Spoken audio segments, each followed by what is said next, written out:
Every family has a secret algorithm. Given enough time, it almost always picks one member to carry a role nobody ever applied for, the black sheep. And if that person was you, you don't need me to describe the scene. You've lived it 100 times. The table is warm, the food is good, someone's telling the same old story again. Then you open your mouth and say one true thing. Nothing cruel, just true. And the room changes in a way you can't fake. A chill you can feel on your skin, heads turning toward you like you'd done something unforgivable. You were quiet all night. You brought gifts. You came with nothing but goodwill. None of it matters. You could sit there saying absolutely nothing for 2 hours and still somehow be the reason everyone feels tense. Your family gave you labels a long time ago. The troublesome one, the dramatic one, the instigator. Maybe they told you you're too thin-skinned, too difficult, too negative, or just too weird. And you heard it so many times that a piece of you quietly started agreeing with them. But here's what was actually true, and it's the exact reverse of everything you were told. You were never the source of your family's problems. You were the one picked to represent them. Those are completely different things. The burden you've been dragging wasn't earned through anything you did. It was handed over by a system you couldn't see, usually before you were old enough to understand any of it, and long before you could have said no. I'm not going to give you a checklist of fixes, because that's not what a black sheep needs first.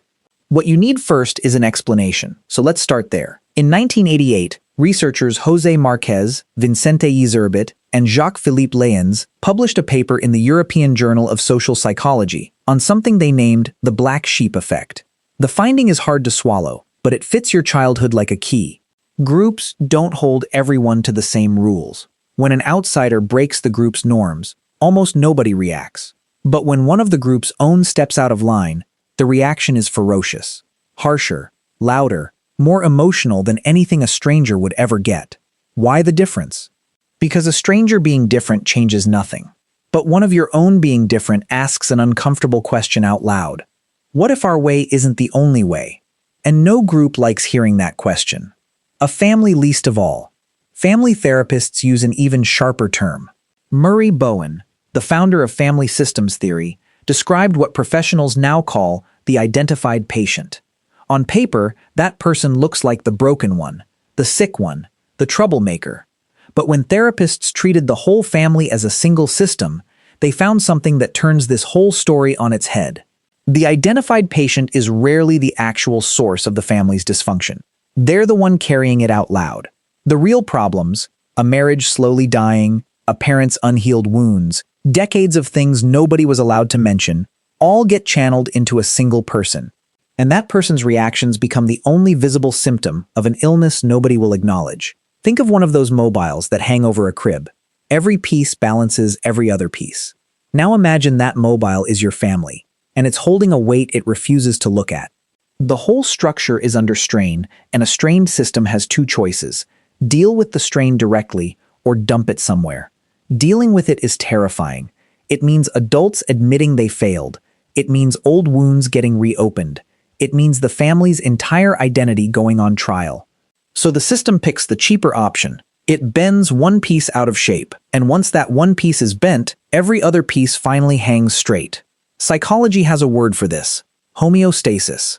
The system's desperate need to stay stable, even when stability costs the truth. Now for the part nobody wants to face. Every time your family blamed you, something almost chemical happened in that room. Everyone else's tension melted. The parents felt bonded again, because they finally agreed on something. The siblings exhaled, because the spotlight was pointed at you instead of them. The secrets got to stay buried another night. Blaming you worked. It settled the whole system in minutes. That's the cruelest truth of all. Your role wasn't a coincidence that kept repeating. It was a fix that kept functioning, for everyone except you. So which child ends up bent? The choice isn't random, and it's never about who's actually bad. The role lands on whoever the system has the hardest time absorbing. Sometimes it's the most different one. Sometimes it's the most sensitive. The child whose face gives everything away, who makes invisible tension suddenly impossible to ignore. Very often it's the most honest child, the one who asks at dinner why dad sleeps on the couch. And sometimes, painfully, it's the child who reminds a parent of someone they despise. The parent looks at that child and sees a mirror without realizing it, and punishes the reflection. Understand this completely. You weren't picked because you were defective. You were picked because you were the one the family's story couldn't get past. The role lives in patterns, and the patterns are specific. You got blamed for your reactions, never for what caused them. A sibling pokes at you for hours, quietly, so the adults never notice. After enough pokes, you finally crack, and suddenly the whole house appears, asking why you always do this. Your explosion becomes the whole story. The hours of provocation simply don't exist. Here's the ugly logic. The system needs proof that you're the problem, and your reaction is that proof. Provocation is silent. Reaction is loud. Nobody records the 1,000 little cuts. They only capture the moment you finally bleed. Your memory kept getting rewritten. You'd bring up something that definitely happened, and you'd hit a wall. That never happened. You're imagining things. You're so dramatic. In your family, memory wasn't a record. It was a shared possession, edited and re-edited to protect the group. Your accurate memory was a threat to the story, so the story won, and your version got erased in public, over and over. The cost is deep, chronic self-doubt. You grew into the adult who saves screenshots, who needs proof, who feels relief when someone finally confirms what you saw. Not because you're paranoid, because you were raised being told your own eyes couldn't be trusted. Your achievements got shrugged off, and your mistakes got put on display.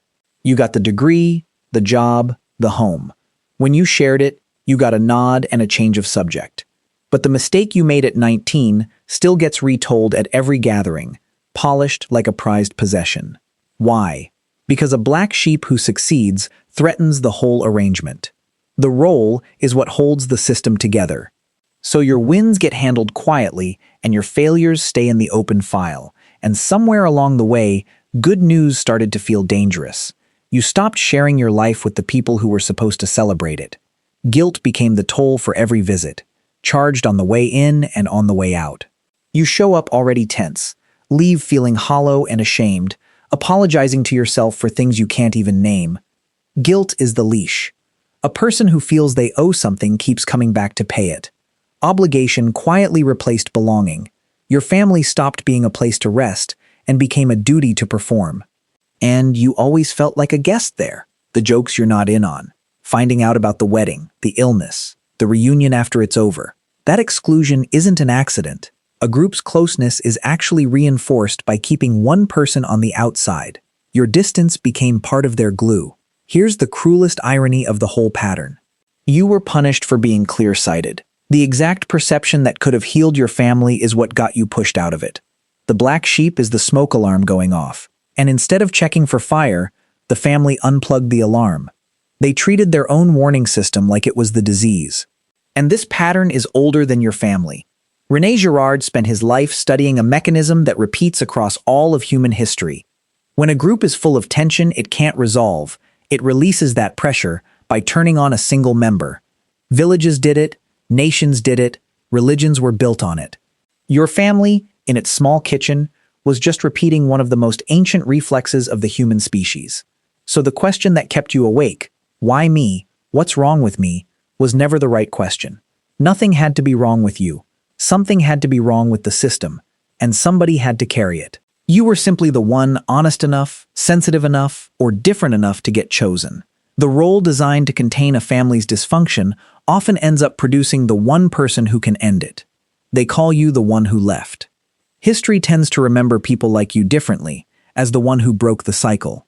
Because you were never the problem, you were the proof that a problem existed, and the first one to walk into a therapist's office, the first to name the silence, the first to raise children without that guilt attached. It's always you. Standing at the edge of the photo, the only one who could see the whole frame. If this finally gave words to something you've carried alone, pass it to the other black sheep in your life.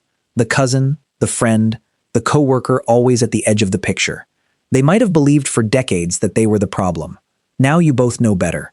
Subscribe to MindToAct for more psychology that decodes the hidden corners of the mind.